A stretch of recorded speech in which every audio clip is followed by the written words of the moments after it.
পাবনার পদ্মার চরে কলা চাষে ভাগ্য বদলাচ্ছে কৃষকের। প্রতি বিঘায় কলা চাষ করে 40 থেকে 50 হাজার টাকার লাভ হওয়ায় দিন দিন কলা চাষে আগ্রহী হচ্ছেন তারা। আর কলা চাষে নতুন পদ্ধতির মাধ্যমে সব ধরনের সহযোগিতা করছে কৃষি বিভাগ। হুজ্জাতুল্লাহ হীরার প্রতিবেদন, জানাচ্ছেন সিফাত রহমান জেসি।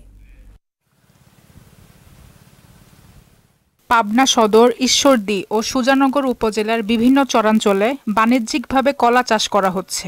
এসব অঞ্চলের চাষকৃত কলা স্থানীয় চাহিদা মিটিয়ে চলে যাচ্ছে রাজধানী সহ দেশের বিভিন্ন জেলায়। লাভজনক হওয়ায় কলা চাষে নতুন করে দিন বদলের স্বপ্ন দেখছেন স্থানীয় কৃষকরা।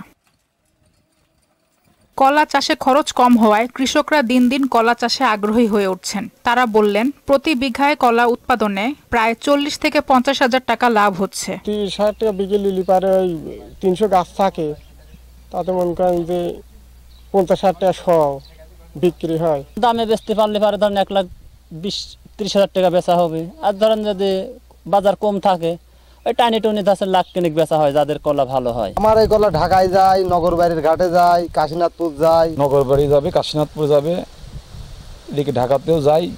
দেখা যাচ্ছে যে যখন যেরকম ট্রিপ হয় সেখানে যাওয়া হয়।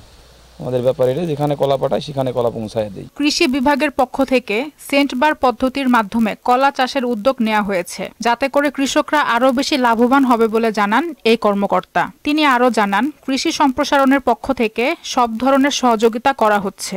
আমরা কৃষি বিভাগের পক্ষ থেকে একটা পদ্ধতি উদ্ভাবন করেছি, যেটাকে বলা হয় স্যান্ডবার পদ্ধতি। এই পদ্ধতিতে সকল ফসলই চরে আবাদ করা সম্ভব। বিশেষ করে কলা হচ্ছে বছরব্যাপী একটা ফসল। কৃষি সম্প্রসারণ অধিদপ্তরের পক্ষ থেকে যত ধরনের কারিগরি সহায়তা প্রয়োজন আমরা প্রদান করে যাচ্ছি এবং কৃষকদের উদ্বুদ্ধ করে আমরা কলা চাষে আগ্রহী করে তুলছি। এবছর পাবনায় প্রায় 4000 হেক্টর জমিতে কলা চাষ করা হয়েছে। সিফাত রহমান জেসি, মোহনা সংবাদ।